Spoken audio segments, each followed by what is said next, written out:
Coucou les filles. Alors comme je vous l'avais promis, je vous avais expliqué que je faisais moi-même mon gel douche. Donc je vais vous apprendre aujourd'hui comment le faire et avec quoi le faire. Donc pour ça, il va déjà vous falloir, donc on a dit 80 grammes de savon de Marseille ou d'Alep au choix. Donc savon Mamie & Co. Donc vous allez devoir le couper en petits copeaux comme ça. Donc moi j'utilise tout simplement mon économe. Donc il y a juste à utiliser l'économe, c'est très pratique. Vous allez prévoir 3 cuillères à soupe donc d'huile végétale. Moi j'ai pris de l'huile d'amande douce. Vous pouvez aussi prendre de l'huile d'argan et de l'huile d'olive. Il va vous falloir un petit instrument comme ça, donc un petit pot, de la vitamine E pour conserver le produit. Donc l'huile d'argan, je l'ai déjà montré. Et vous pouvez aussi utiliser des herbes comme ça. Donc là moi j'ai pris de la sauge, mais vous pouvez aussi utiliser du romarin ou des feuilles de citronnelle au choix, en fonction de ce que vous voulez que votre gel sente en fait.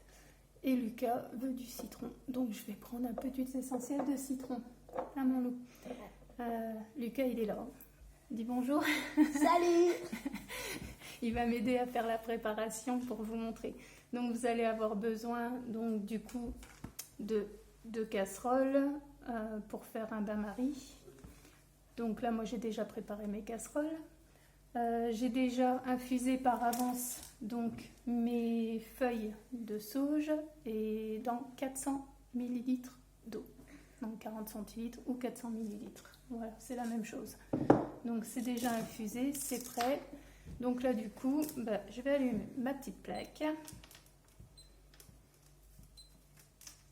Je vais attendre donc du coup que ça chauffe un petit peu. Et donc, ce qu'on va faire, c'est qu'on va faire fondre doucement mais sûrement le savon qu'on a mis en copeaux. Écoute, je vais prendre... Attends, excuse-moi.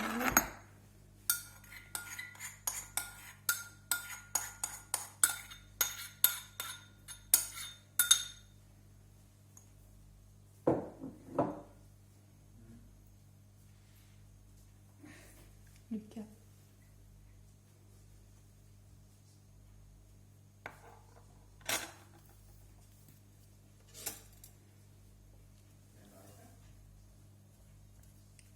Donc il va falloir le faire fondre tout doucement. C'est pour ça qu'on le fait au bain-marie.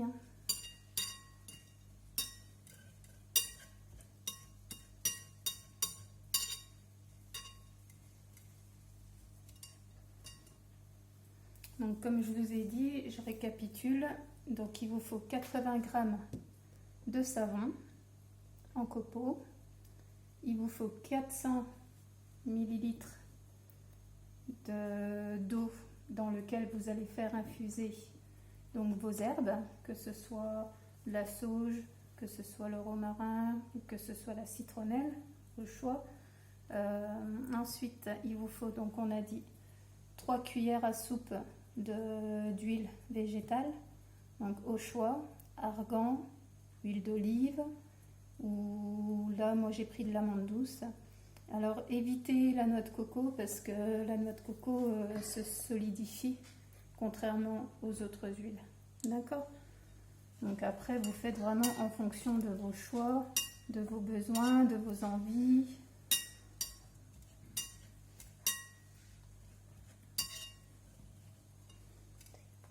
Et là moi je le fais aussi pour Lucas parce que Lucas a des petits problèmes à l'école avec les savons de l'école qui sont utilisés là-bas. Et bien au bout de là, juste avant les vacances, il est revenu avec les mains toutes brûlées. Donc forcément, c'est pas top. Donc moi, ce que je vais faire, je vais préparer une petite fiole comme ça, qu'il va avoir dans son sac à main, donc dans son sac d'école plutôt. Et puis, il va se laver les mains avec, et non pas utiliser le savon de l'école. Il a aussi une petite fiole de gel hydroalcoolique qu'il utilise quand vraiment il a besoin et qu'il ne puisse pas utiliser ce savon.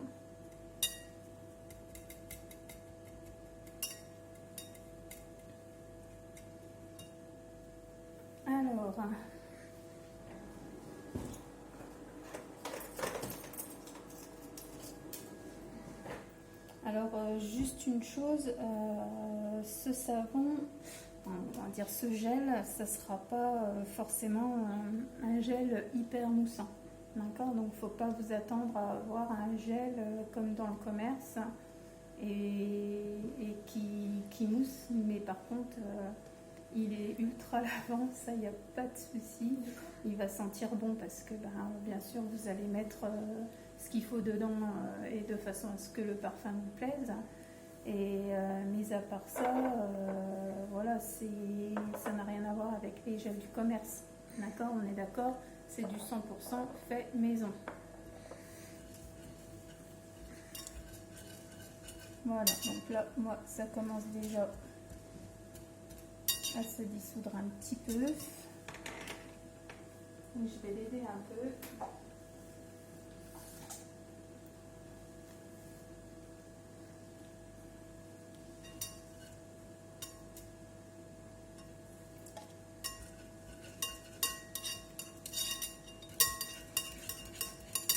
Voilà. Donc une fois que ça a commencé à bien fondre et à faire une petite pâte,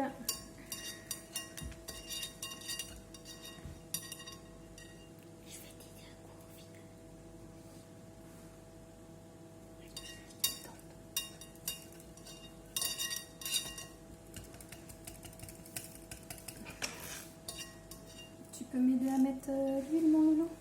Tu peux participer? Alors, donc, vas-y. C'est ce que j'ai mis là, dans le petit paquet. Je mets tout. Donc, tu mets tout. D'accord. Ouais. Attention pas de brûler, parce que ça chauffe au bain-marie. Voilà.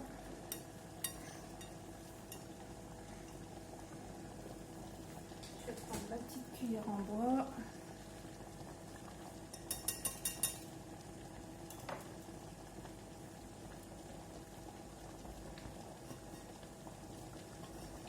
Donc, on a mis l'huile végétale.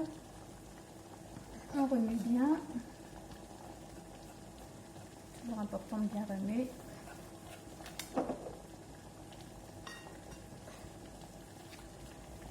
Ça, je l'ai déjà utilisé. Tu peux le mettre de côté, Lucas. Ça.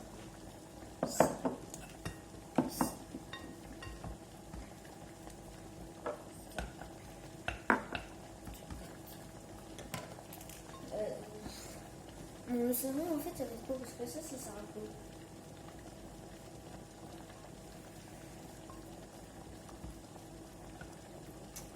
Pour te répondre, Loulou, j'en fais en grosse quantité pour nous laver sous la douche, comme d'habitude. Et à côté de ça, je te remplis ta petite fiole. Rien que pour toi. Voilà pour ta réponse. Alors, on a dit, ça c'est bon. Voilà. Donc, suite à ça, donc, je vais filtrer dedans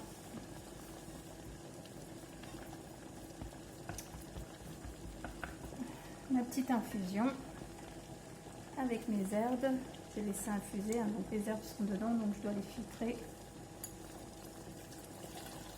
Voilà. Voilà.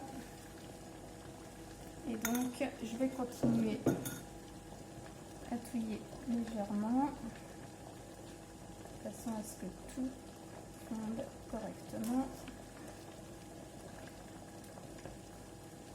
Alors c'est pareil, hein, faut pas vous attendre à avoir une super couleur translucide et autres. C'est voilà, la couleur. Je vais dire que comme j'utilise en plus du savon de Marseille à l'huile d'olive, hein, 72% d'huile d'olive, la couleur elle est pas tip top, ça fait un peu cacadois quoi. Mais voilà, l'effet il est là. Hein. Je vais vous montrer un peu après ce que ça donne. Bon après, moi dans ma bouteille, je fais cacadois, on ne voit pas trop. Hein. Donc, hop, là maintenant je fouette pour bien émulsionner.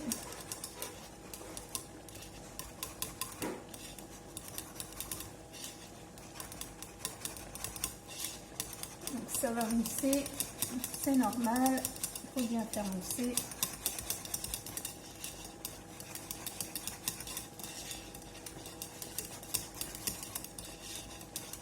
Voilà.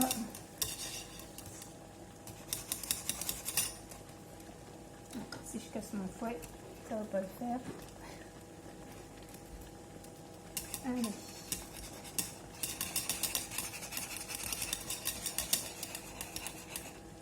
Voilà.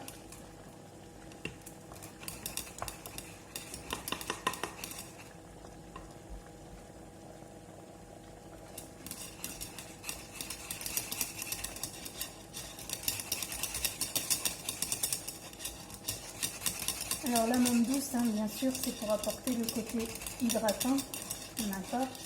Moi j'utilise la sauge parce que la sauge elle a un côté, déjà j'aime bien l'odeur, Lucas aussi, mais en plus elle a un côté cicatrisant.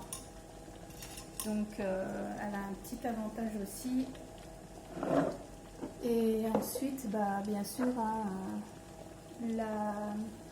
l'huile essentielle de citron, c'est surtout pour ses vertus aussi antioxydantes.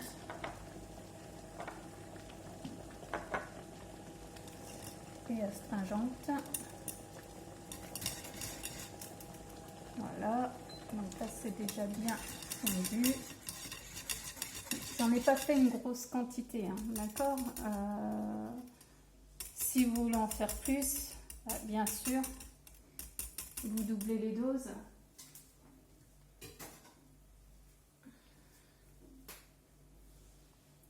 Pour les feuilles de sauge, j'ai pris une cuillère à soupe à peu près.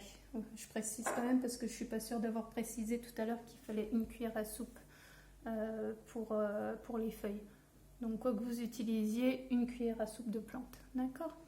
Ensuite, donc du coup, là c'est prêt. Je vais vous montrer un petit peu. Ça fait beaucoup de mousse. Regardez. Je ne sais pas si vous allez voir correctement. Voilà, ça fait de la mousse, comme vous voyez.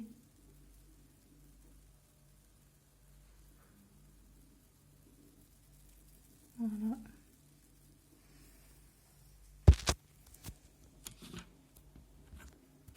Donc ça fait pas mal de mousse.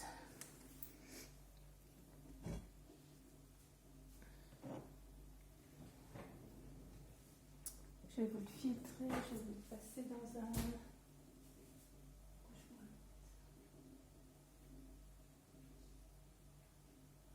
Que vous voyez un petit peu la couleur que ça a. Alors, pour que vous voyez un petit peu la couleur que ça a, je vais quand même vous le passer... Je vais vous le filtrer là-dedans. Et après, je le remettrai dans mon bec. Alors, toujours prévoir mon petit entonnoir. Je vais oublier de le prendre. Alors, voyons ce que ça donne.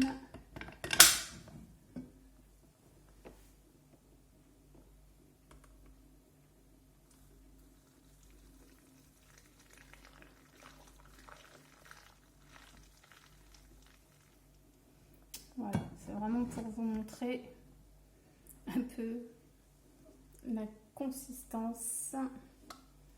Je sais que c'est pas très folichon hein, au niveau de la couleur, mais bon, voilà ce que ça donne. Ça fait un peu cacado, hein, je vous avais prévenu, mais c'est naturel. C'est du 100% naturel. Donc, qui dit naturel dit Mamie & Co, n'oubliez pas. Je fais ma pub, hein, tant qu'à faire, voilà. Alors, donc on a dit, voilà. Donc bah du coup, moi, mon petit pot, il est nettoyé, hein, bien sûr, désinfecté, pour éviter qu'il y ait plein de microbes qui se mettent dedans. Et du coup, je vais tout transvaser dedans.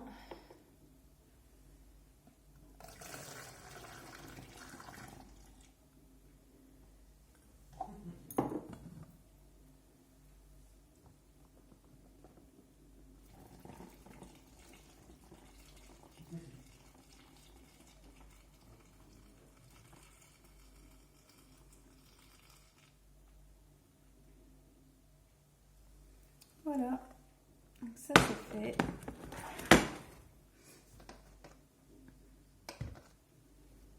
C'est transvasé. Donc le pot c'est à peu près, là j'ai fait à peu près 500 ml. D'accord? Donc sachant que dedans, il va falloir mettre la vitamine E. Donc en fait la vitamine E, hein, c'est tout bête, hein, c'est ça. Ça permet en fait de conserver votre produit, donc de le conserver beaucoup plus longtemps que si vous n'en mettiez pas. Ça permet en fait que votre gel douche ne se dégrade pas. Donc la vitamine E.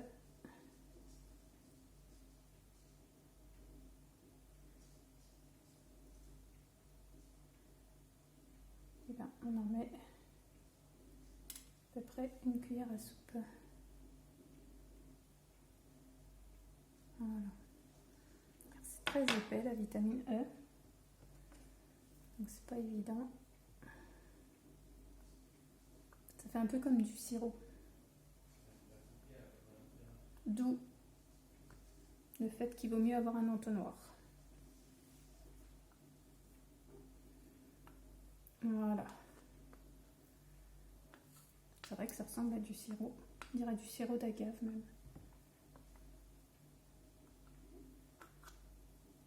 Mais ça n'en est pas. Donc, je vous conseille pas de le manger. Hein. Testez pas. C'est jamais. Surtout pas. Je sais que c'est un conservateur, mais quand même. Hein. Voilà. Donc ça, c'est fait. Voilà, voilà. Ensuite...